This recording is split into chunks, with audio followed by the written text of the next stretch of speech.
त्या माझ्या समाजाला त्याचं वाटोळं करण्याचा तुम्हाला कोणाला अधिकार नाही. तुमचं माझं काय असेल तुम्हाला फासावर चढवा. माझ्या समाजाच्या लेकराचं वाटोळं करू नका. आई बाप इतके झिजलेत लेकरं मोठं करण्यासाठी. तिने ना कधी चप्पल घातली ना कधी छत्री डोक्यावर घेतली. ऊन असो वारा असो गुडघे केल्या चिखलात काम केलं. स्वप्न बघत होता काम करताना माझं लेकरू अधिकारी होईल त्याशी मला सुखाचा दिवस उठला. नाही झालं. माझ्या समाजाचं लेकरू नाही अधिकारी होऊ दिलं. माझ्या समाजावर जळणाऱ्याची संख्या प्रचंड आहे. मी समाजावर आतोनात प्रेम करणार आहे म्हणून लढतो. माझ्या कुटुंबाला आई बापाला सुद्धा सांगितलेलं आहे तुम्हाला 4 लेकर आहेत आजपासून 3 धरा. मी समाजासाठी मरायचं ठरवलं तर मी मागे सरकणार नाही. आणि मी त्याच द्वेषानं मी लढतो. मी नाही हटलो. मी ना कधी पैशासाठी भीक मागितली ना मी कधी पदासाठी भीक मागितली. मी अर्पण या समाजाच्या पायावरती जीव केला. बापाला सांगितलं आईला पण बोलून घेऊन सांगितलं तुम्हाला 4 मुलं आहेत समजून चला. जगलो तर तुमचाच आहे पण जर गेलोच या समाजासाठी लढताना अजिबात कोण रडायचं. तुम्ही माझ्या समाजाचं वाटोळं करू नका.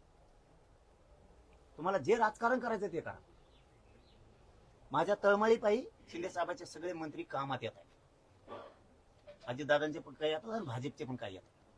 ही फक्त माझी प्रामाणिक भावना आहे की माझ्या समाजाच्या लेकराचं कल्याण होतं. मी शिंदे साहेबांना सुद्धा शिव्या दिल्या, फडणवीस साहेबांना सुद्धा दिल्या, अजितदादाला सुद्धा दिल्या.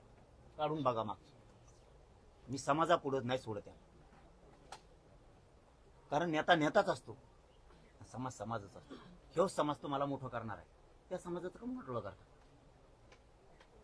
तुम्हाला नाही भांडायचं. सत्तेवर बसल्यावर तर भांडायचं कोणा. आम्हीच बसवणार त्यांना आणि भांडणार पण आम्हीच त्यांना.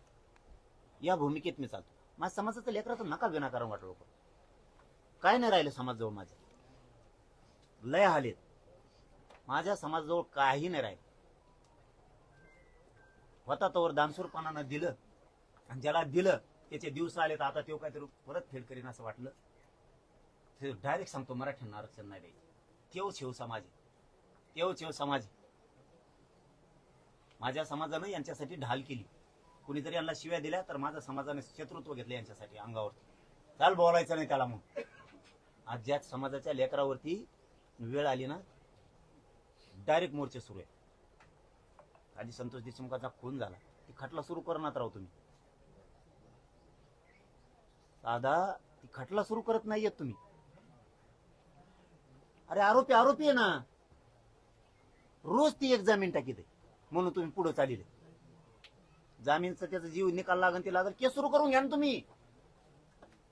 केस सुरू करून घ्या ना. ती त्यांना पळवाटा माहिती आहे. ती अति हुशार आहेत म्हणून ते आतून खोड करतायत काही काहीतरी.